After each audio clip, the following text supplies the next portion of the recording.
En el antiguo Egipto, el amor no terminaba en una escena de llanto, ni en una despedida silenciosa, terminaba en un contrato roto, en un escriba afilando su cálamo, en un expediente judicial que podía arruinarte la vida, porque para los egipcios, amar no era solo sentir, era cumplir, y traicionar no era solo engañar, era romper el orden del mundo, el Mot, ese principio sagrado que mantenía en equilibrio a los dioses, al faraón, al Nilo y a cada hogar. Por eso, cuando una mujer era engañada, no estaba indefensa, porque el matrimonio no era un rito religioso sino un acuerdo legal, un contrato escrito en papiro, sellado con testigos, donde se detallaban bienes, obligaciones y castigos.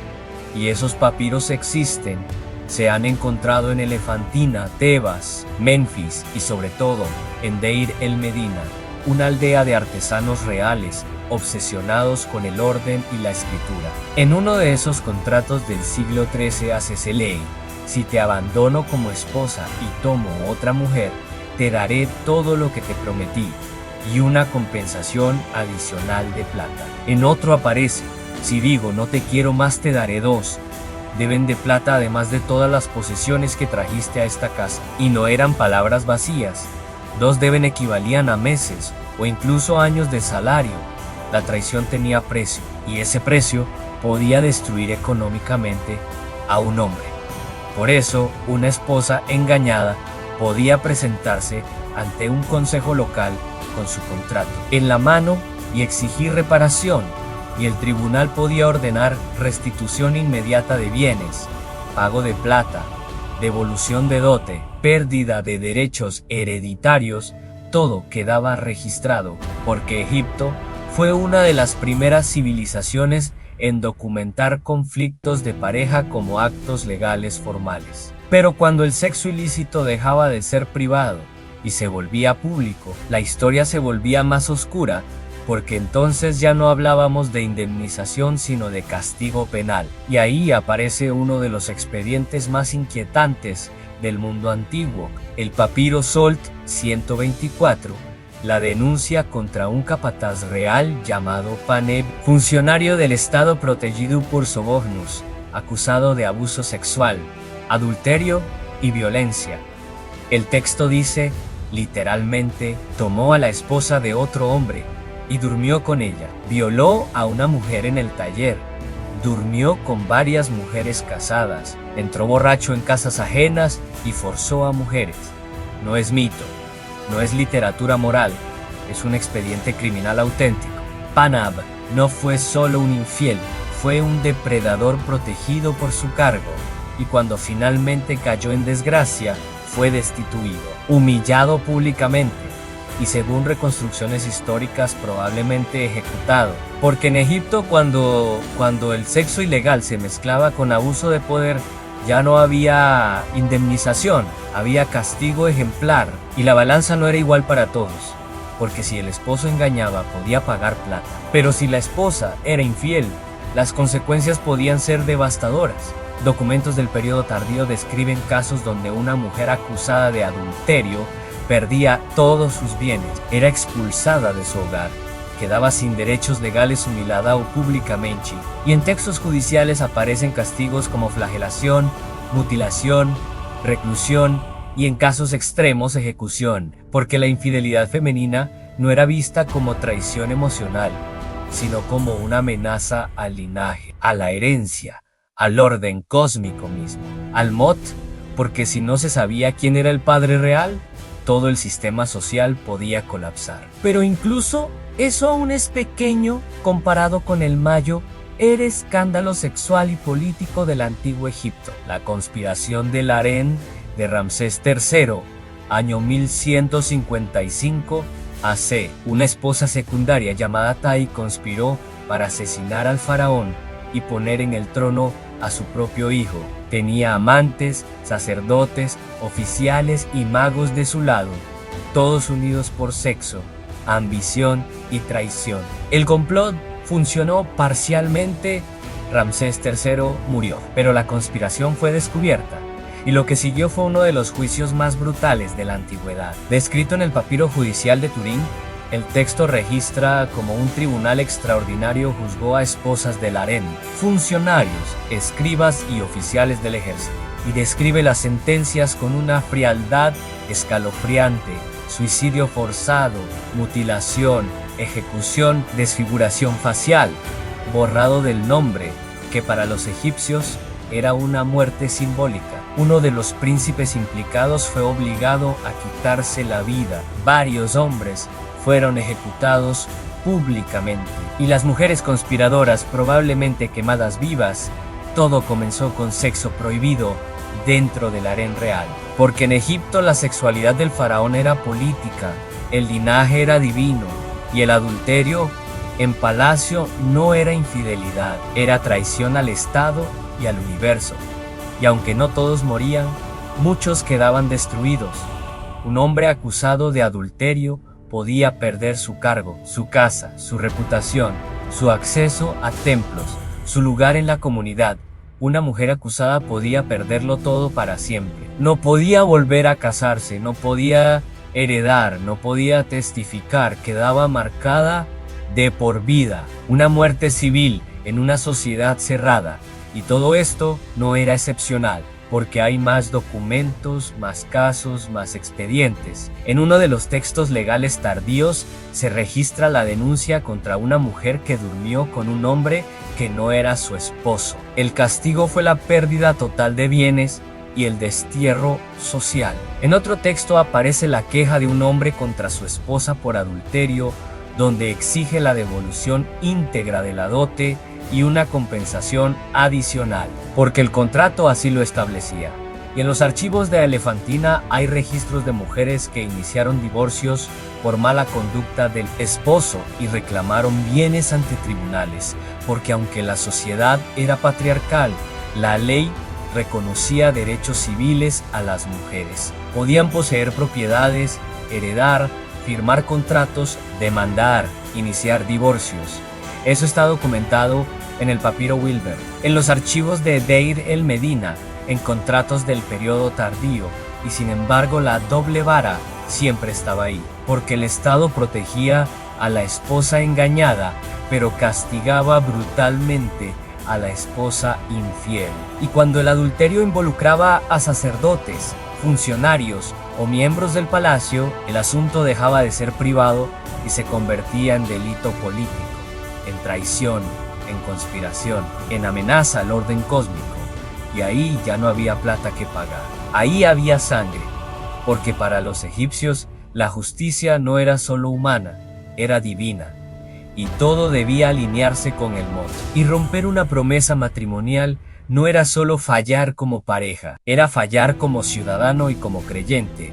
Por eso los juicios se llevaban ante consejos de ancianos, escribas y funcionarios, se presentaban contratos como pruebas, se llamaban testigos, se dictaban sentencias que podían incluir restitución de bienes, castigos corporales, destierro o muerte.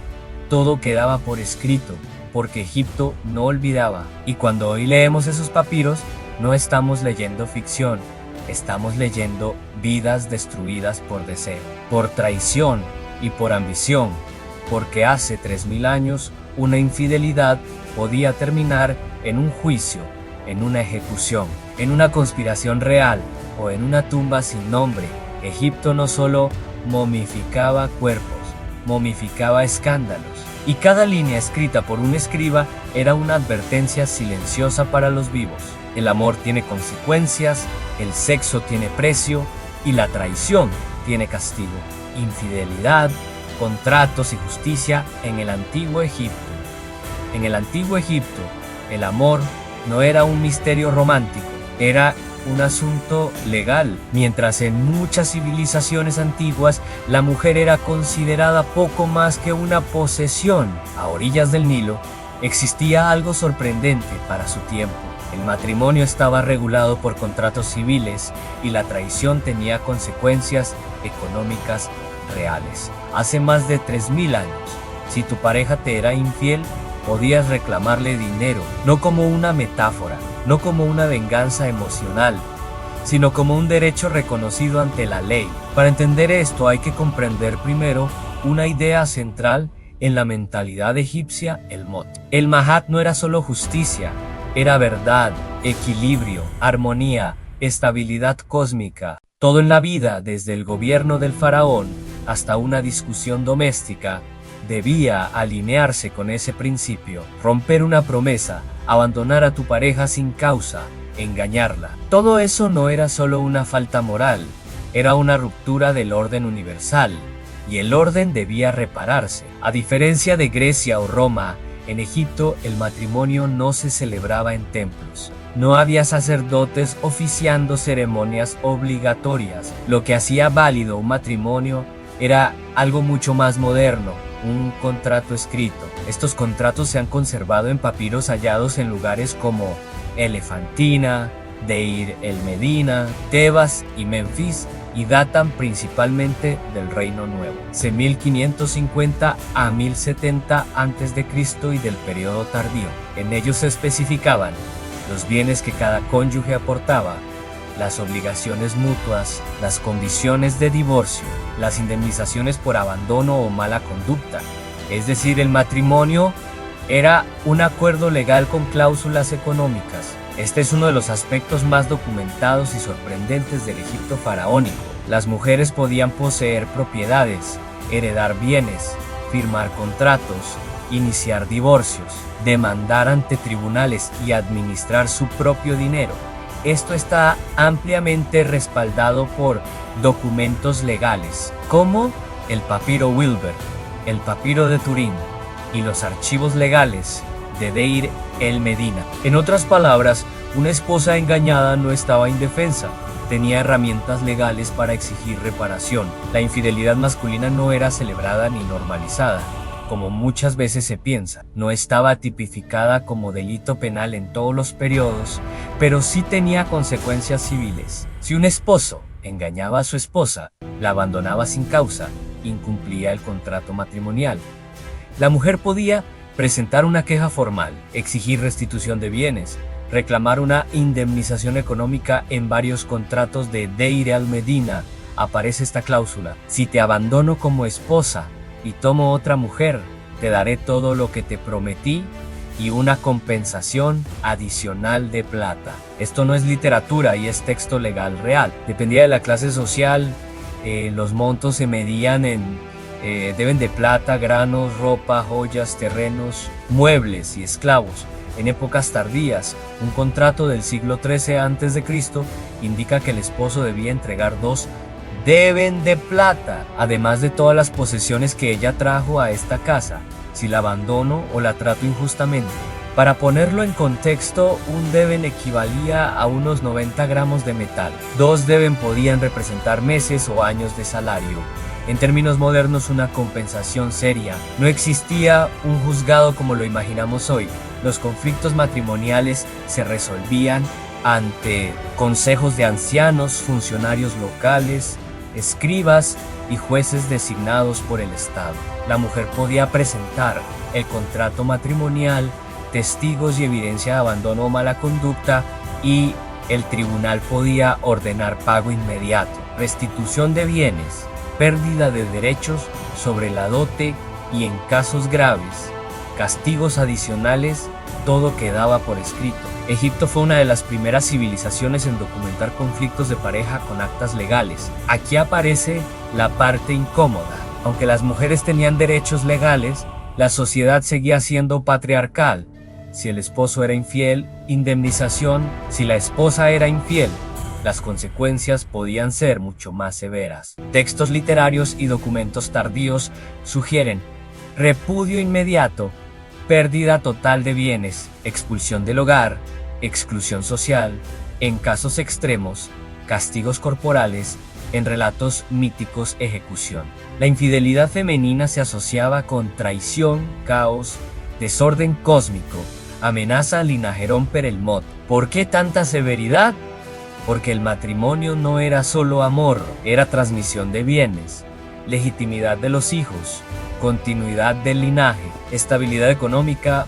Una esposa infiel ponía en duda quién era el padre real, a quién pertenecían las propiedades, quién heredaría legalmente. Para los egipcios, eso era una bomba social. Algunos contratos incluían cláusulas casi modernas. Por ejemplo, si tomo otra esposa además de ti, te daré plata, grano y ropa, y todo lo que te he prometido. Si digo, no te quiero más, te daré el equivalente a lo que trajiste más, una compensación. En otras palabras, el engaño tenía precio. Durante siglos se ha repetido la idea de que las mujeres antiguas no tenían derechos. Egipto rompe ese mito. No era una sociedad igualitaria, no era feminista, no era moderna, pero sí era jurídicamente sorprendente. Allí, una mujer podía mirar a su esposo infiel y decirle: nos veremos ante un escriba. En el antiguo Egipto, el amor estaba escrito en papiro, y la traición también. Si engañabas a tu pareja, podías ser llevado ante un tribunal, podías perder dinero, podías perder tierras, podías perder tu dote y podías perder tu honor.